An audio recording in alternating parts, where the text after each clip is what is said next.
আজি হৈছে থাকি গৈছে সেইদিনাখনৰ পৰা আমাৰ খেলটো ৰেফাৰীমেন লাইনমেনবিলাকে প্ৰতিনিধিত্ব কৰি আছিলে পৰিচালনা কৰি আছিলে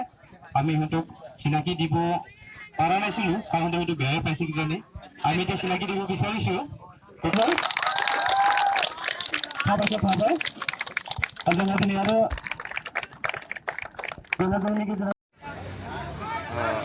दिनैनि बेलायाव सासे फरायसाया माबायदि जानांगौ माखासे बिथिं थायो जेरै फरायनायजों लोगोसे गेलेनाय हारिमु बायदिसिना मेथाइ खननाय दामनाय देनाय बैफोर बिथिंखौ लांफानांगौ होननानै सानो नामा सारा गिबि गिबियाव आं आर'नाइ रादाब बुथुमगिरिनिसिम आंनि अननाय आरो सिबिनायखौ जासिग्रोबाय नोंथांनि जिथुनाखि सोंथि बे सोंथियाव आङो सासे सिलाफ्रा दख'रा गुस्थि बर' सुबुं आफादनि गाहाय नेहाथारि जानानै बेखौनो मेसेज होनो सानो जे फरायनायजों लोगोसे जोङो गेलेनाय हारिमु दामनाय देनाय मोसानाय मुसुरनाय गासिखौबो जि हायो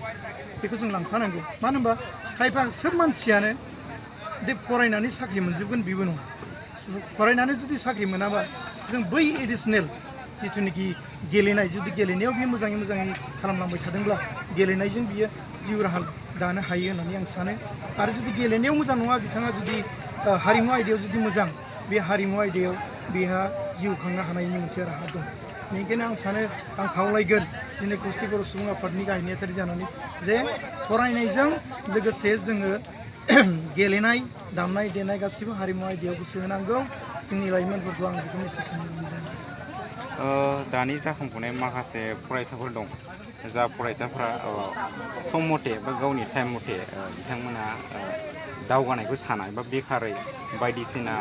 निसा बुस्थु बायदिसिना गोग्लैसोना थायो बिथांमोननि सायाव मा मेसेज हरनो सानो आं बेखौ बुंगोन दिनैनि बे डिजिटेल मुगायाव जोबोद स्पिडि खारदों मुगाया समा जोङो समजों खारफानो सोलोंनांगोन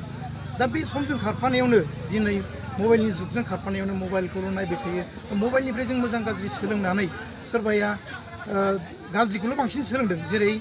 ड्राग्स जानाय निसा जातीय बुस्थु माबा गाज्रि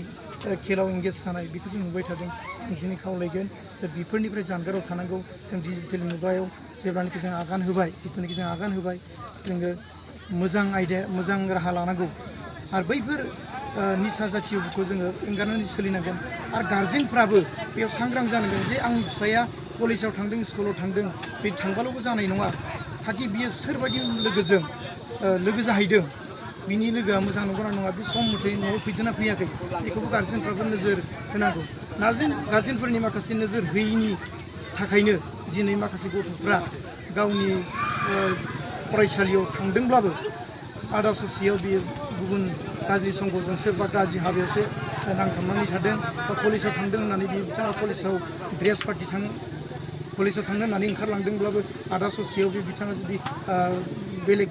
माने गाज्रि हाबायावसो बिथाङा बिजि जानानै थादोंबो जानो हागौ बेनिखायनो गार्जेनफोरा मोनसे दायित्व दं जे गावनि फिसाया थारैनो गावनि फरायनाय बा गावनि डिउटियाव मोजाङै गोसो होनो हायाखै बा डिउटियाव थांदोंना थायाखै बेखौ नोजोर होनाय दायित्व गार्जेनफोरनि दायित्व गोजोननाय थाबाय थारैनो जिल्लानि सिङाव थानाय सिलाफ्रा दख'राया बा सेप्तेम्बरनिफ्राय दिनै फैयै मावबाय बेनि सायाव सारा मा बुङो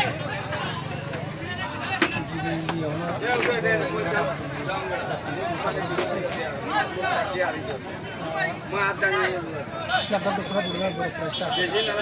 सेप्तेम्बरनिफ्राय लानानै फैयै 15 सेप्तेम्बराव जाहाथ' फुटबल फाइनाल गेलेनाय हाबाफारिखौ फोजोबबाय जोङो गिबि गिबियाव दख'रा आफादखौ साबायखर होनांगोन मानोना बर' फरायसा आफादनि बिथोन बायदियै जोंहा माखासे मिशन दं जाय मिशनफ्रा जाहैबाय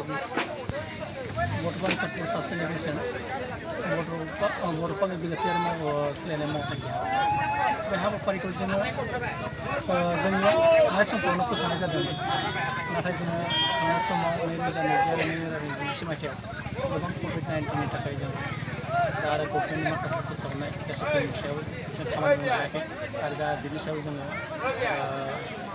समाज सुबुं समाज हिसाबै गोबां सांग्रां जानांगौ जादों बे हाबाफारिखौ मावनो हायाखै दा COVID-19आ जोबनायलाय जोङो दख'रा आफादफोरा दिनै बे हाबाफारिखौ मावदों दा बेजों लोगोसेनो दिनैनि बे फुटबल फाइनाल बे हाबाफारियाव जोङो बाहागो लाफैनानै जोबोद गोजोननाय मोनदों मानोना दख'रनि सिङाव थानाय मोन 12टा गामिया बे हाबाफारियाव बाहागो लादोंमोन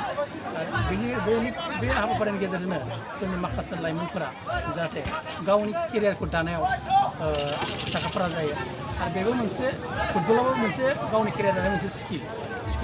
आरो बे फुटबल गेलेनायनि गेजेरजोंबो जोङो गावनि जिउ राहाखौ दाना लानो हायो आरो गावखौ गसंथानो हायो दिनै जोंनि फुटबल गेलेगिरि हलिचरन नार्जारि सारमोन बिदिनो दुर्गा बर' आरो जोंनि फंबाय उन्दै गेलेगिरि चन्दन बर' बिथांमोननि खोथाखौ जारिमिनखौ नायबा जों मिथियो फुटबलजों माबायदि आरो धेमाजि जिल्लानि सिङाव जाखांबोनाय माखासे गोरों प्लेयारखौ बिथांमोननिसिम मा मेसेज जोंनि जिल्लानि सिङाव थानाय जायफोर दा गेलेगिरि जाखांफुनाय गेलेगिरिफोर दङ बिथांमोना कचनि जा मोनसे माखासे नियम निथि थायो बेखौ डिसिप्लिनखौ मेनटेन खालामनो सोलोंनांगोन आरो लोगोसेनो गावखौ गावनि थांखियाव सहैनो थाखाय गावनि एमखौ लोरबां खालामा जों बेखौ जिल्ला दैदेनगिरि हिसाबै जेनिफ्राय खावलायगोन जाहाथे बिथांमोना बेनि गेजेरजोंनो गावनि जिउ राहा दानायाव सांग्रां जालांनो हायो आवगायलांनो हायो